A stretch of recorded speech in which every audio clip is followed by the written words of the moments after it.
नमस्कार दोस्तों। एक बार की बात है कि यशोदा मैया प्रभु श्री कृष्ण के उल्लानों से तंग आ गई और छड़ी लेकर श्री कृष्ण की ओर दौड़ी। जब प्रभु ने अपनी मैया के क्रोध में देखा तो वह अपना बचाव करने के लिए भागने लगी। भागते भागते श्री कृष्ण एक कुम्हार के पास पहुँचे। कुम्हार तो अपनी मिट्टी के घड़े बनाने में व्यस्त था, लेकिन जैसे ही कुम्हार ने श्री कृष्ण को देखा तो वह बहुत प्रसन्न हुआ। कुम्हार जानता था कि श्री कृष्ण साक्षात परमेश्वर है। तब प्रभु ने कुम्हार से कहा कि कुम्हार जी, आज मेरी मैया मुझ पर बहुत क्रोधित है। मैया छड़ी लेकर मेरे पीछे आ रही हैं। भैया, मुझे कहीं छुपा लो। तब कुम्हार ने श्री कृष्ण को एक बड़े से मटके के नीचे छिपा दिया। कुछ ही क्षणों में मैया यशोदा भी वहां आ गई और कुम्हार से पूछने लगी, क्यों रे कुम्हार, तूने मेरे कन्हैया को कहीं देखा है? तो कुम्हार ने कह दिया, नहीं मैया, मैंने कन्हैया को नहीं देखा। श्री कृष्ण ये सब बातें बड़े से घड़े के नीचे छुपकर सुन रहे थे।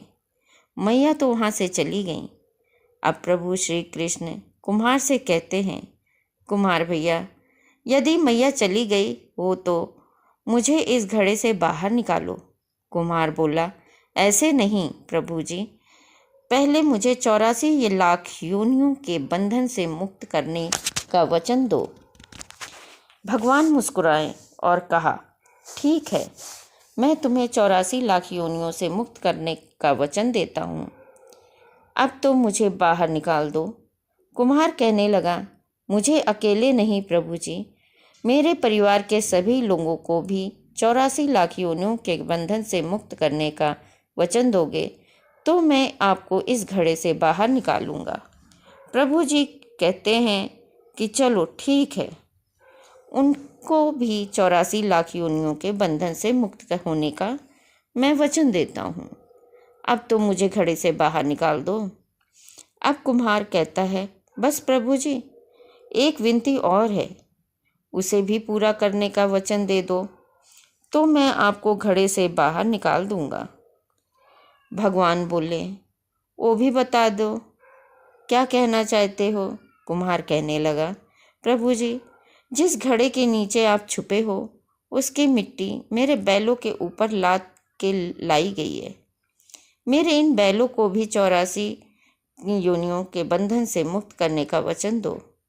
भगवान ने कुम्हार के प्रेम पर प्रसन्न होकर उन बैलों को भी 84 योनियों के बंधन से मुक्त होने का वचन दे दिया। प्रभु बोले, अब तो तुम्हारी सब इच्छा पूरी हो गई, अब तो मुझे घड़े से बाहर निकाल दो। तब कुम्हार कहता है, अभी नहीं भगवान, बस एक अंतिम इच्छा और है, उसे भी पूरा कर दीजिए। और वो ये है, जो भी प्राणी हम दोनों के बीच के इस संवाद को सुनेगा उसे भी आप 84 लाख योनियों के बंधन से मुक्त करोगे। बस यह वचन दे दो तो मैं आपको इस घड़े से बाहर निकाल दूंगा। कुमार के इस प्रेम भरी बातों को सुनकर प्रभु श्री कृष्ण बहुत खुश हुए और कुम्हार की इस इच्छा को भी पूरा करने का वचन दिया। फिर कुम्हार ने बाल श्री कृष्ण को घड़े से बाहर निकाल दिया, उनके चरणों में साष्टांग प्रणाम किया, प्रभु जी के चरण धोए और चरणामृत पिया। अपनी पूरी झोपड़ी में चरणामृत का छिड़काव किया और प्रभु जी के गले लगाकर इतना रोए कि प्रभु भी विलीन हो गए। जरा सोच कर देखिए, जो बाल श्री कृष्ण 7 कोस लंबे चौड़े गोवर्धन पर्वत को अपनी इक्किनी उंगली पर उठा सकते हैं, तो क्या एक घड़ा नहीं उठा सकते थे?